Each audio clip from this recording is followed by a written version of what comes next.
Hey guys, welcome back to the Alone Together podcast where the loners aren't alone. I'm Layla. I'm Journey.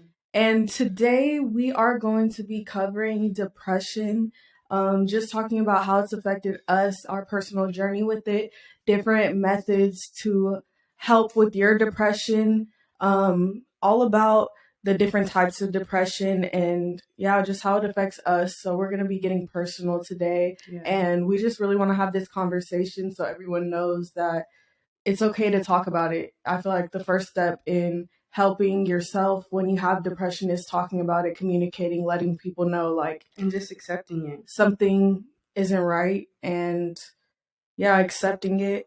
And sometimes we don't immediately know Yeah. when we're depressed. And I think that's kind of like a struggle, we'll get so deep into it low key and it's just like, oh, I'm here now, but I'm so deep into it. It's hard. I don't know who to go to, but that's why it's important to know and bring awareness so that people can catch those signs early. Exactly. And I feel like depression has almost become normalized. I see so many people on social media talking about how they feel terrible and they all these different posts they're making, and it's all signs of depression. But since everyone's feeling this way and a lot of people aren't getting help or talking about coping mechanisms, it's just kind of normalized. And we want to talk about it's normal to feel this way. A lot of people feel this way, but you should in different ways take steps to help yourself. And we want to talk about different steps you could take to help with your depression, the things that we did to help with our depression. And so do you want to talk about the first time you showed signs of depression? And okay, so my first time I think really experiencing depression was sophomore year of high school, I think. It was interesting. It was because, well, I later found out in therapy, which therapy helped me immensely, but I later found out that it was because I just went through a huge life change and I simply just didn't know how to navigate it. I really didn't know what my life would be without that one thing.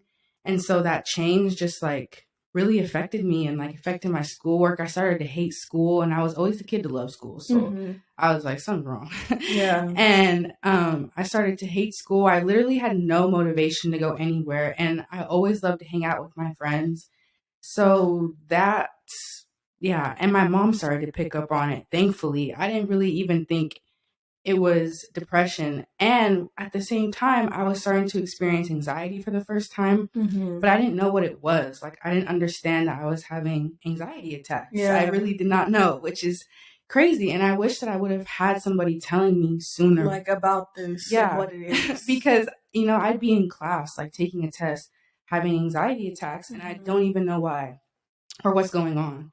And so finally I started to when my mom started to notice, I started talking to her about what was happening. And she was like, oh, maybe you need a therapist. And when I tell you therapy really helped me, not everybody has that access though, which is why I want to do what I want to do with my life and help people get that access. But a lot of people don't have that. And if I didn't, I don't know what I would have done. Really. Yeah.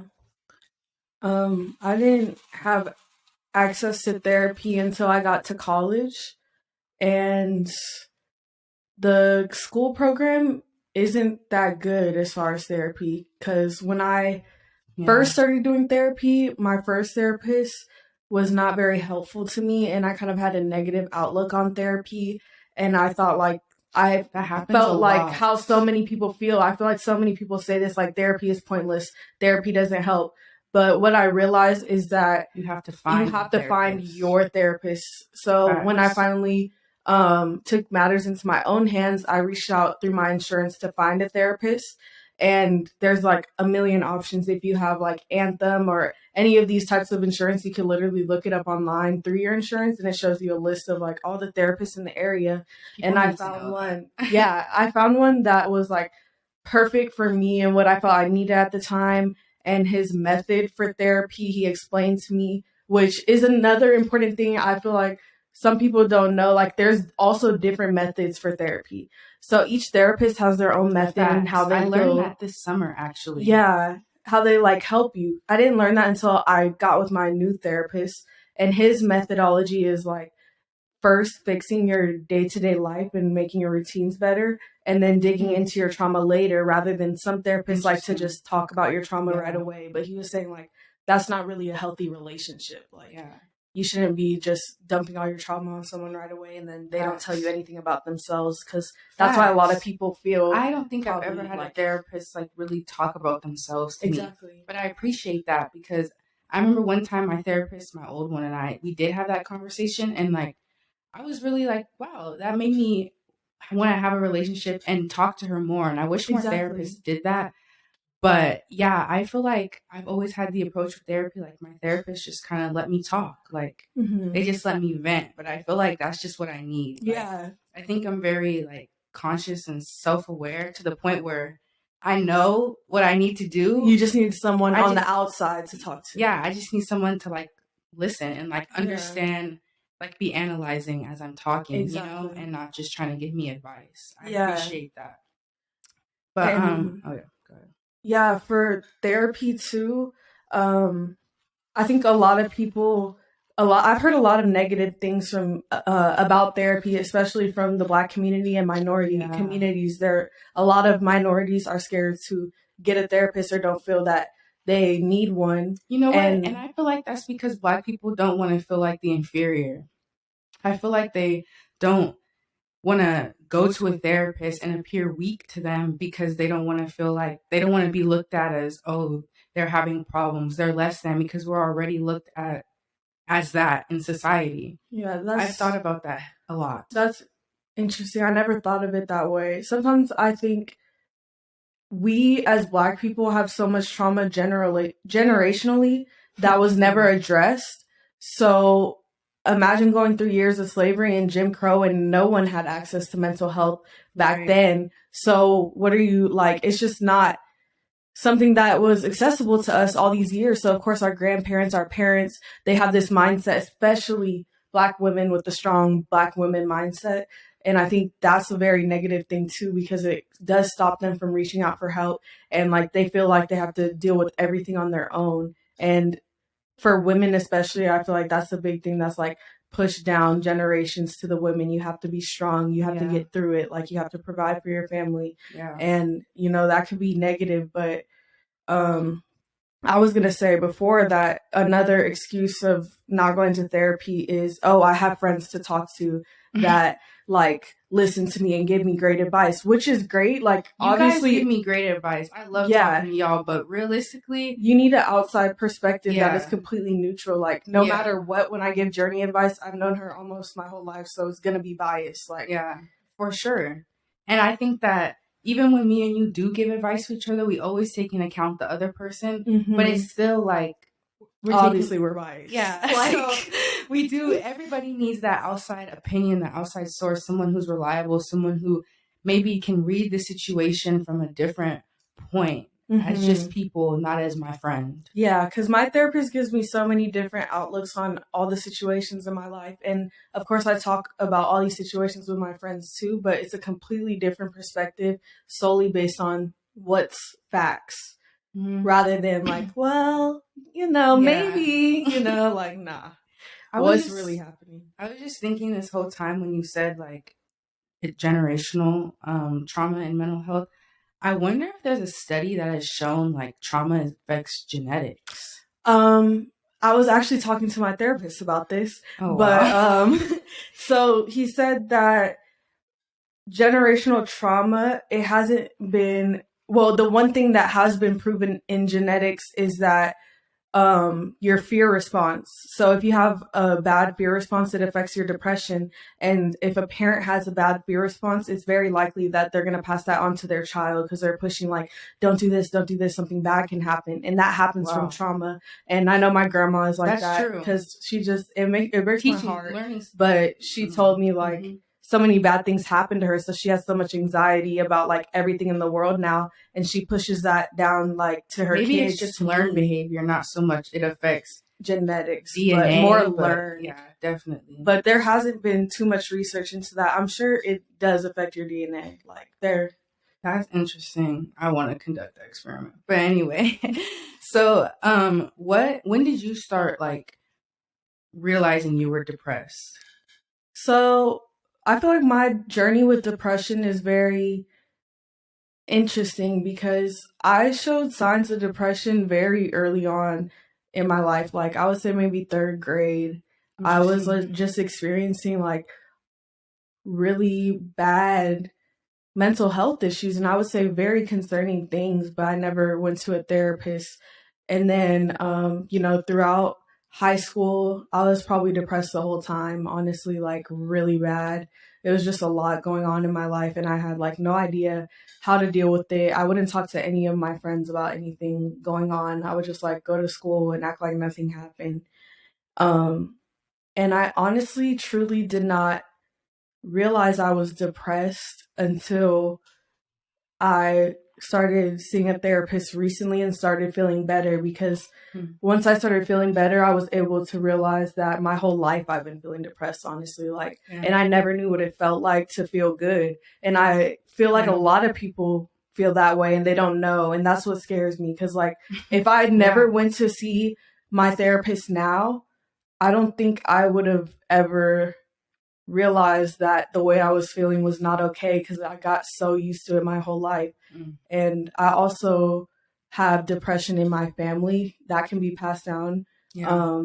So I found that out after as well, that like my mom suffers from depression, my grandma suffers from depression. I wasn't like the only one, but that's why I think it's so important as a parent to have those conversations with your kids, because like just growing up feeling that way my whole life and thinking it was normal, like I really thought, something was wrong with me, or like I don't know, like I was just and I think lazy depression has a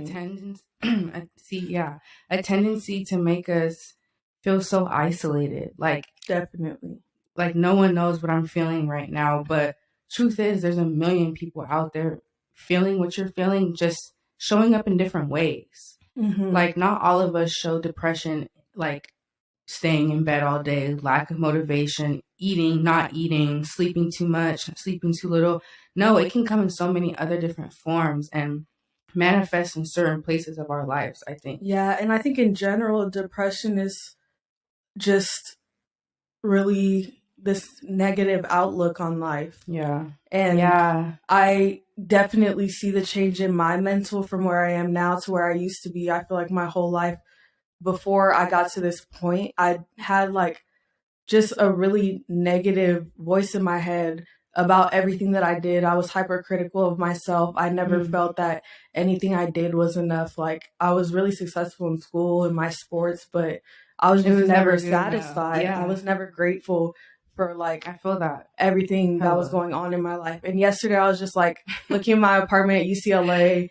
I'm in my last year and I was like, I'm just so grateful for where I am right now. And I never took moments like that like my whole life, because I was just pushing myself to the limit. Like I think it took for me to get to that point was this last time I felt depression, like my first year of college. Like I thought I was fine, like I stopped going to therapy when I got to school because I was really in a good space, but also because my therapist, I couldn't access her because she was in Arizona and I an out of state rule or whatever. So I was just like, you know what, I'm fine. Like I really was in a great space. But then everything, like the transition, school, drama, facts. But like just things that was happening in my life, personally, academically, I was so like, I don't even know, but sad. Yeah. I was so sad, but I thought I was okay. And I was letting so many things be okay that weren't okay. And it just, it took me months to realize I was depressed and then finally decide to get help and get myself out of that depression. But I just feel like now I'm starting to realize, like you said, like what it means to like be grateful. Like, really like you said, I was so overcritical, especially with school, like especially with school. But I feel like that's just a product of how I was raised a little bit. But just never feeling like it was enough. But now I can finally look at what I'm doing and being like, you know what? There's kids, not to say this, but there's kids who are really failing, who are really struggling. And at least am taking initiative to study, to do good. Like, I'm doing my best, and that's all I can do. And I think that's shifting your perspective on things is what really changes your mindset and prevents definitely future depression. Yeah. And dang, I have something to say. It's okay. Yeah. As far as depression in school, I did want to say, like, that's one thing I really want to say, because me and Journey both had, I would say, a really difficult transition into college. I think, I heard this saying, the freshman fallout, but that is real. Hit me hard. Like, I felt so isolated from everyone in my Black community. I literally did not go anywhere out my room. That was probably the worst depression of my life. Like, I wouldn't even sleep in my own bedroom because my roommate the roommates, your living situation affects your mental so much. Like, so that's why I really take pride in my room. Like, you see how I decorated my new room, like, because it really affected me not having my own space and having to always be around the same person who I didn't even especially get along with. Yes. If it's bad energy, it's like, how am I supposed to even be happy? Exactly. How am I supposed to wake up and it be a breath of fresh air when I'm waking up in bad energy? There's attitude.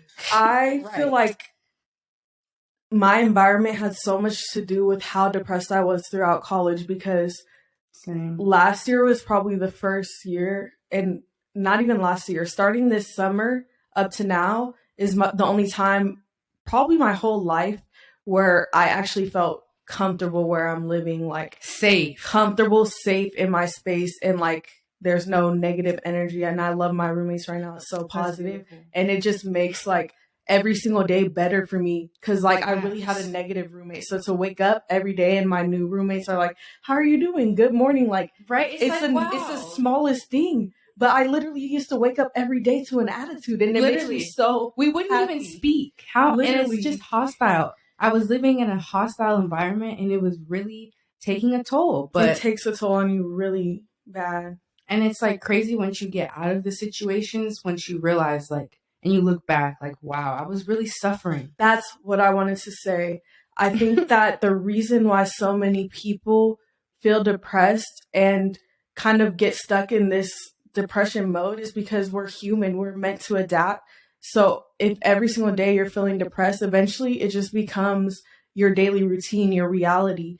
And it's really hard to get out of it when that's your everyday reality. But when you feel better, your work is better, your creativity is better, your relationships are better when you're not depressed. And I think when you're stuck in that depressive mind state, you're not able to realize how much it affects every single thing in your life. Like, I used to think that I was really a failure when I would fail a class, or when something bad would happen in school, or something bad would happen in my life. I would feel like it was me, like, failing constantly. But I had to realize that it was my mind state. It was me being depressed that was causing all these bad things to happen around me, because I couldn't take care of myself. So I think like it's so important to change that mind state, because you will see everything around you get more positive. Let's talk about that. Yeah, taking care of yourself. I feel like this is funny. I actually had a moment last night, because I was just like, sometimes I'll be feeling like I'm so nice to people, and I just do things. You don't have to like ask me to do anything. Like, I'm doing it. And that's just how I am, though. And I just feel like sometimes people get too comfortable with that. Like, they know that I will do it for them, so they just purposely don't do it, type thing.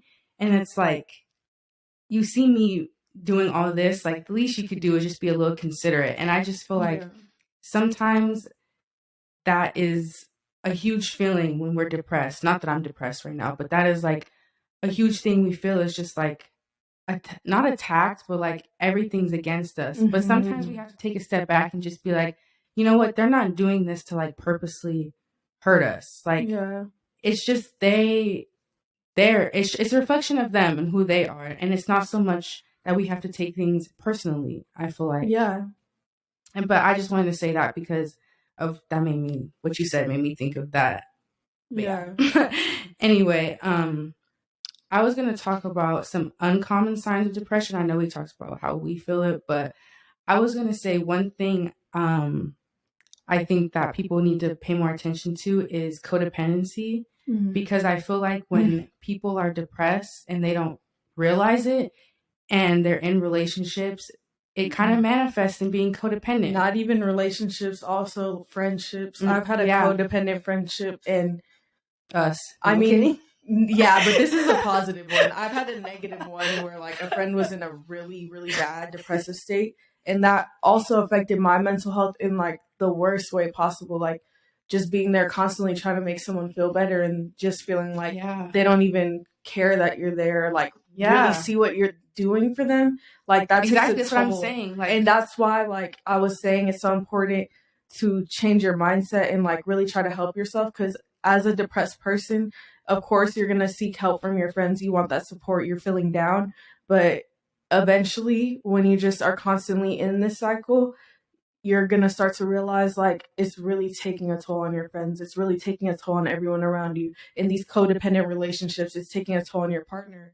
And because you're relying on someone else, it can make them depressed. If you're relying on someone else to feel something, then I mean, it's hard to notice that. I'm not going to lie, but sometimes we need to really self-reflect. And that's a huge thing. Not even just being depressed, but you have to be able to find that happiness within and be happy with your life where you're at, accept where you are right now, because that is the only way really to be happy. I feel like is to be in the present and know that what you're doing right now is planting a seed for the future, and the past is gone. So if all you have is right now and you accept that, that's happiness. That's being content with where you are. And I feel like that is a huge preventing thing with being depressed. But it's all about your mindset and taking that moment, each and every moment, and being like, I'm right here. Grateful, present. Yeah, when you feel anxiety,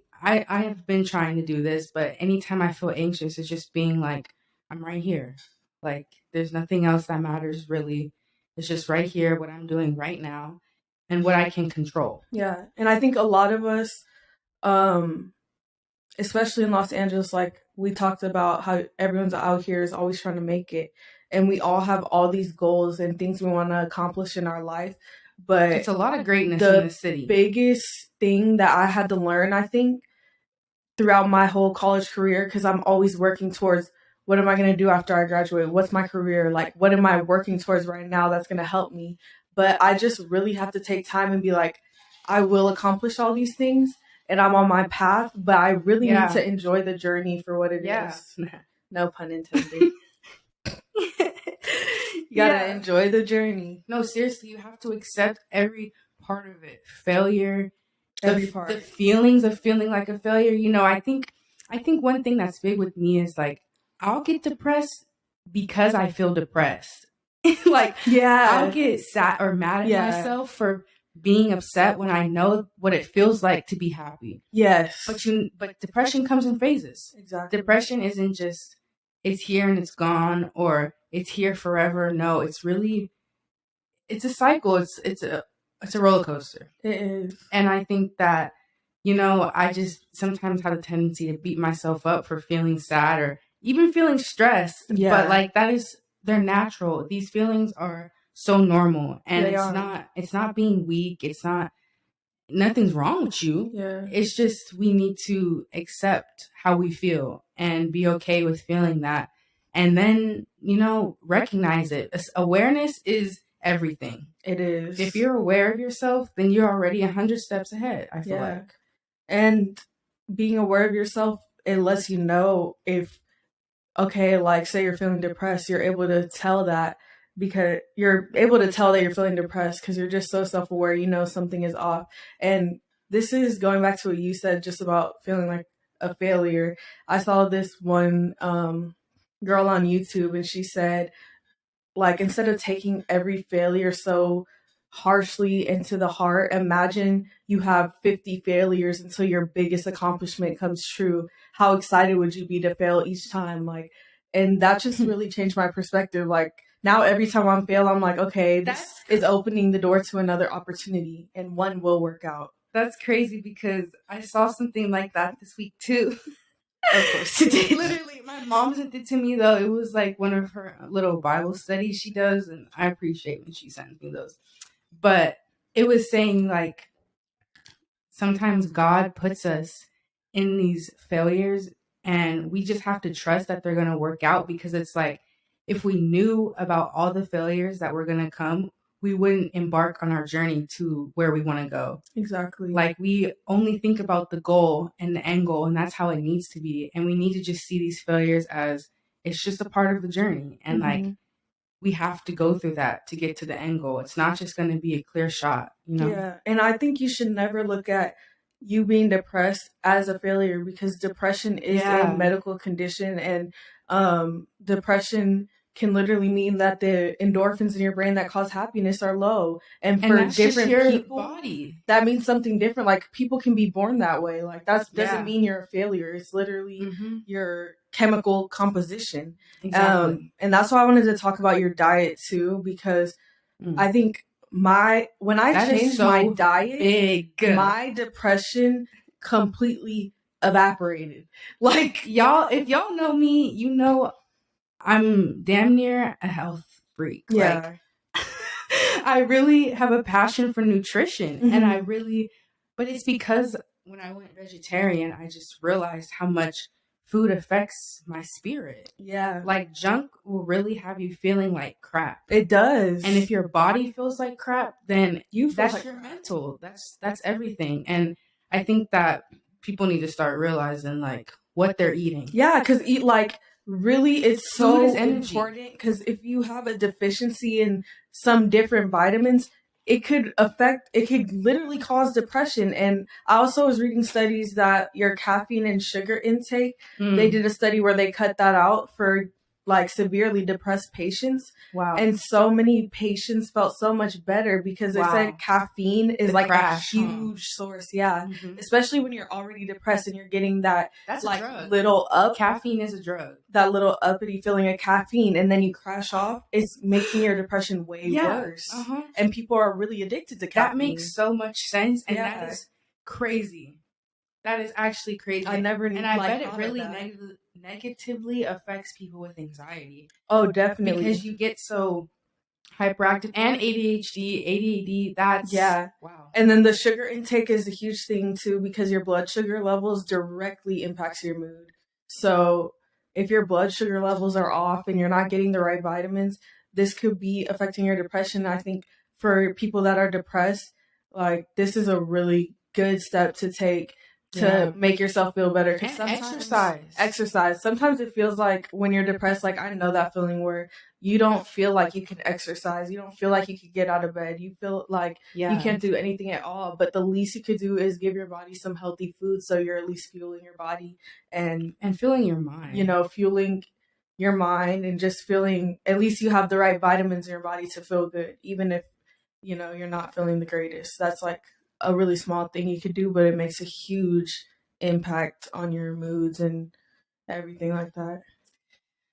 Yeah, so like I was gonna say, you saying food, exercise, because I'm in stress management right now, and we had a whole like lecture about how much obviously exercise affects mood. I think everybody knows that. But I was gonna say that I am like huge on that, just because I remember my first time experiencing depression.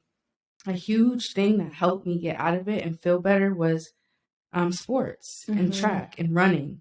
Like every single day I would have track practice, and it was something I looked forward to, and it was a stress reliever in the moment. I'm clear in my mind, I'm just running, you know, and it became like meditation for me. I just realized something really deep when you said that. And everybody always looks at me crazy when I'm like, I love to run, but no, it's like, it's truly meditation for me. And it's like, it saved me at one point from my depression. So therefore, it's just something I consistently do, because it is that for me. If I'm feeling anxious, like honestly, my first thing I want to do is go run or go to the gym. But I think a huge thing that everybody who experiences depression should do is find their outlet. Yeah, like find their thing. Like a healthy, journal every day, and I go to the gym, but journaling has become my thing. Yeah, journaling is huge for me.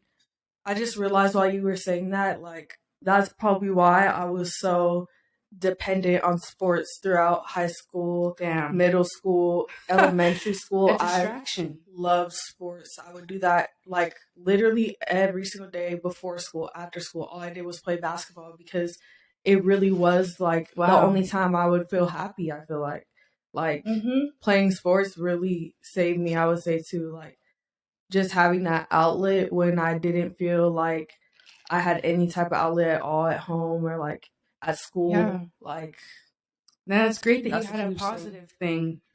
But I think we all need to find that is, you know, sometimes we do need a distraction. Like, I think sometimes, distraction. Yeah, key healthy distraction. I think we have a negative connotation towards distraction, but yeah, there are negative ones. But if you find that thing that works for you, like, take it and run with it. Like I said, journaling, running, sports, everybody crochet, right?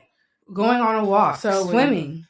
Yoga. It could be something so little. I feel like people put all making music, this pressure on themselves to like have this amazing hobby that's has like some type of monetary value. Like if something you like to do and it's taking up your time and it's positive, just do it. It does not have to make you money.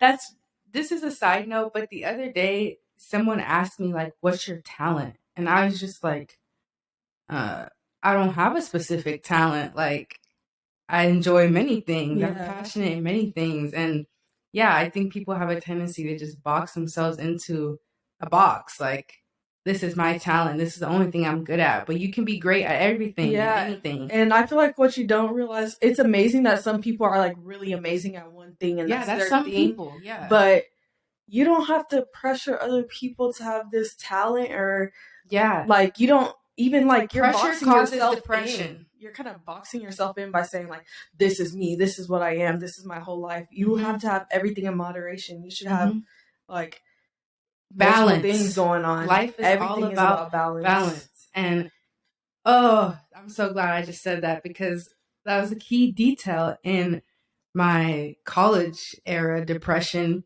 I was so like out of balance. Like, I did not have my priorities straight, and I definitely wasn't prioritizing myself, but balance. And I remember one day I was like, I really need to just have balance in my life. And things started to get better after that point, because it was just like I was putting my attention towards too many negative factors. And depression has a tendency to do that, though.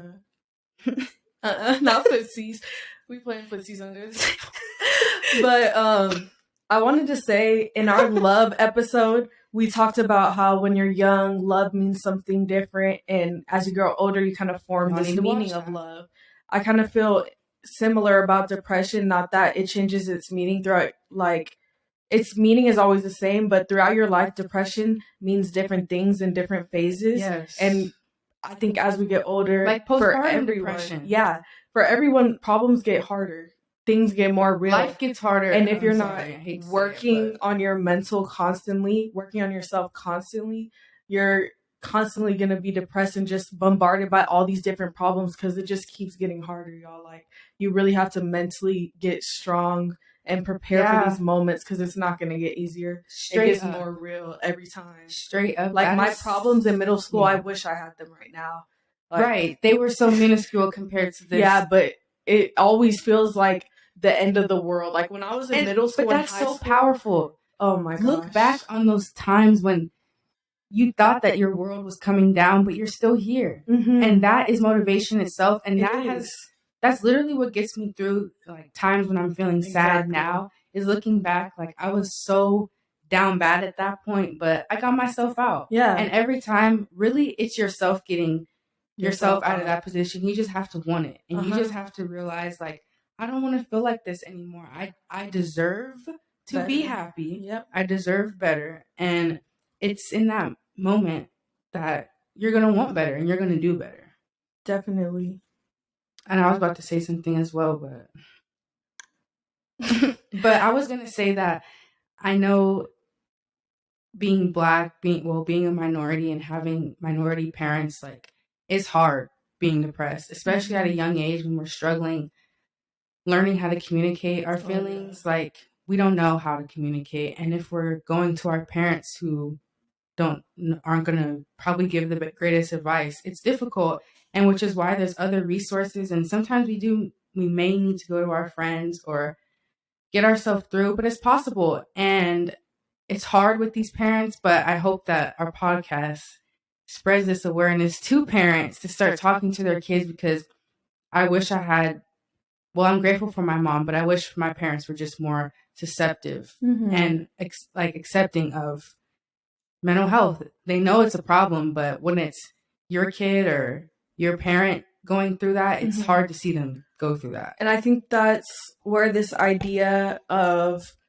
high functioning depression or functional depression comes, when you're not able to have those conversations with your parents as a kid, and they still expect you to go to school. They still expect you to get A's. They still expect you to do all these things. And it doesn't matter to them if, say, I'm doing all these things, but you're looking at me and you see me every day and you can tell something's off, something's not right. I was not okay.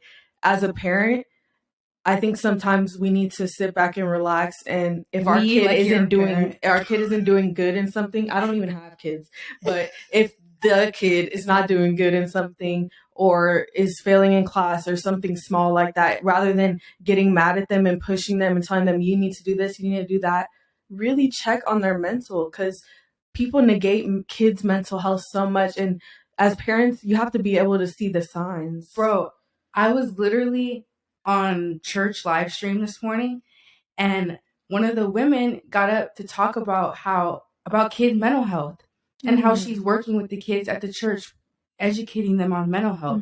And I was just so moved by that. Like, sometimes I thank God for COVID, because even though it was devastating to so many people, bro, like, so many people are aware of mental health now because they had to go through that. Like, and even if people have never experienced that, they probably have, they just don't know.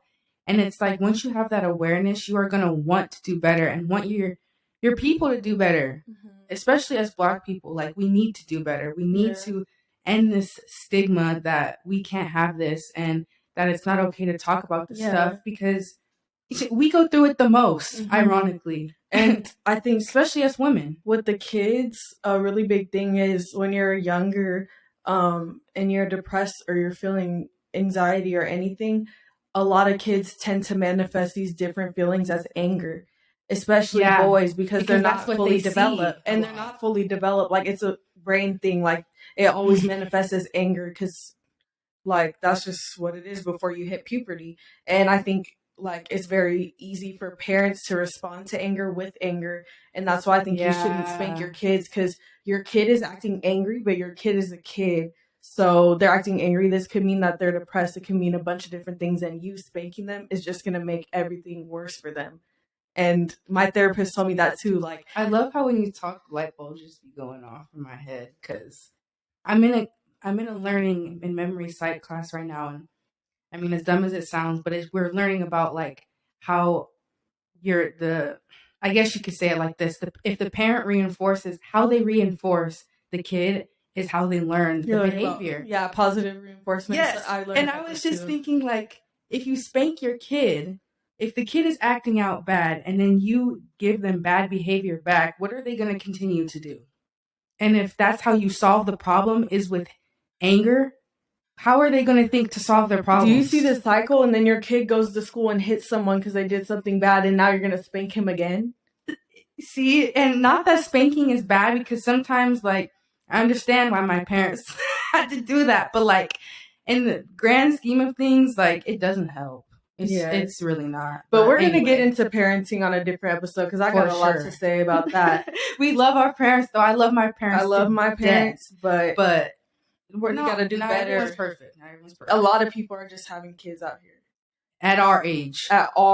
So maybe we need to do an episode for them. We need to do an episode for all these parents, old, young, middle-aged, because it's obviously not working very well.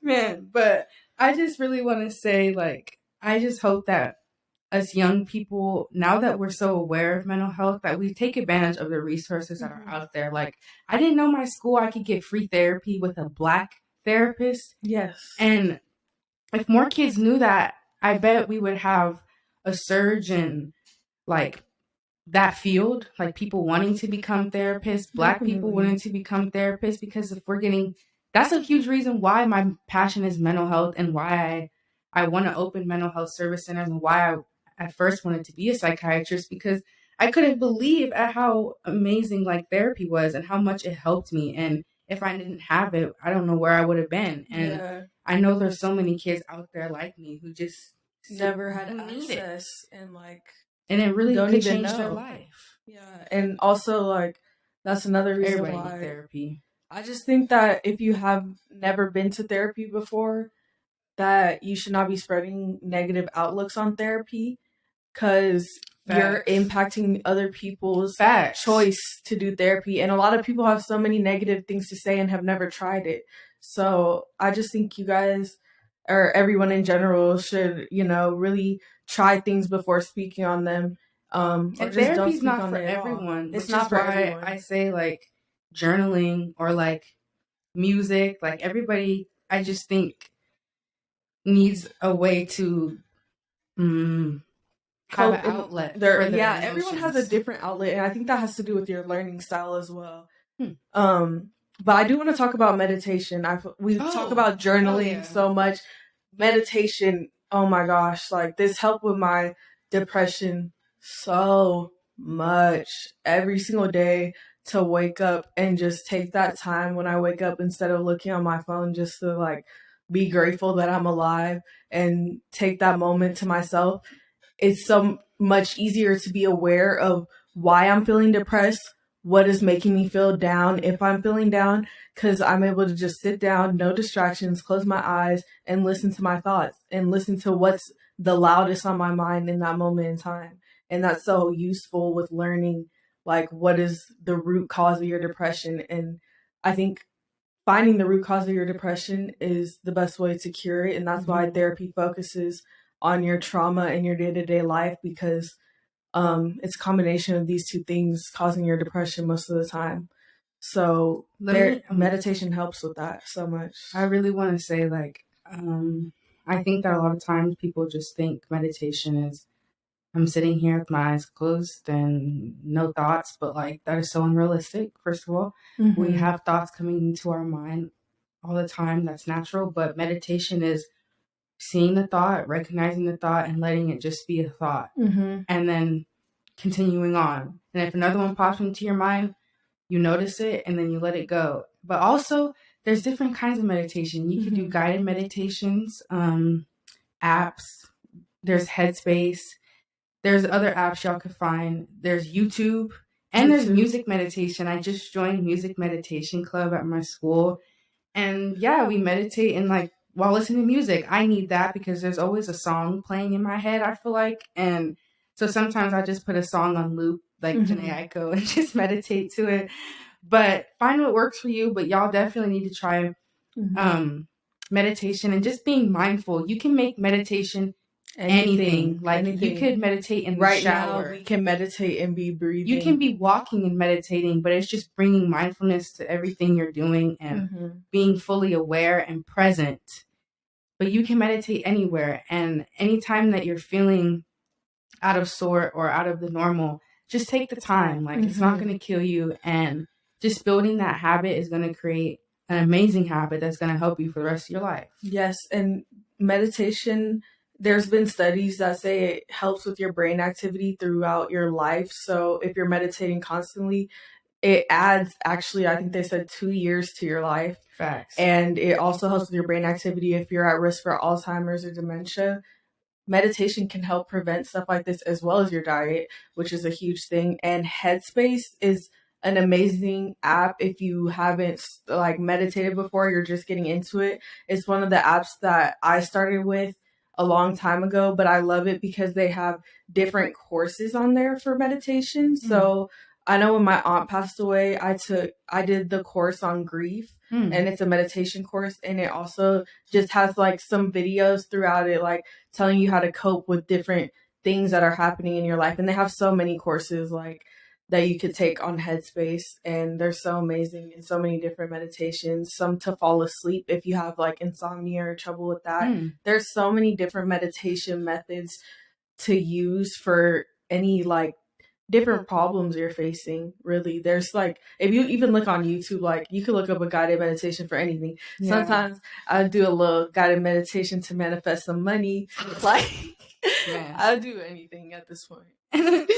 The last thing I just wanted to say real quick is like, also, if you have a friend who is going through this or is depressed, like, be patient with them and be empathetic towards them, because sometimes when we're depressed, we just feel really numb and like we don't know how to communicate our feelings. And sometimes we can get, we don't know why they're acting a certain way, or we think that they're off or they're whatever is happening, but maybe they're just going through it, and maybe they're just depressed and they don't know how to express themselves, and it's not their fault. So I just think that we need to be open-minded with the world and with people. Open-minded. Like, sometimes people are going through things and they don't know how to communicate that, and maybe they're not in therapy, so they're just bottling up their emotions. But we shouldn't do that. Find someone to talk to for sure, but just be patient. And people, you never know. Like, if you're annoyed with someone, they're acting out all the time, well, maybe they need attention, and maybe they need someone to talk to. And rather, like, have that mindset flip where instead of, like,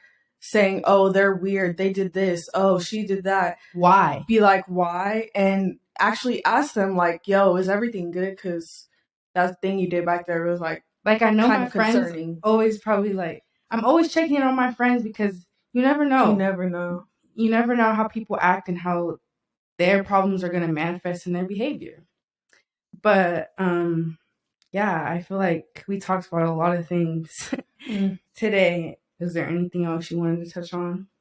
I just wanted to say, for anyone that's feeling down, you can get through this. And, me and Journey, is temporary. It's temporary. Me and Journey have been through this, and it's not the end. Like, I'm sure I will have depression again in my life, and I don't want anyone to feel like they're a failure because they're depressed, because I just really, truly believe that's not the real you until you feel like true happiness. I really don't think being depressed is you. And it starts within. The happiness comes from you.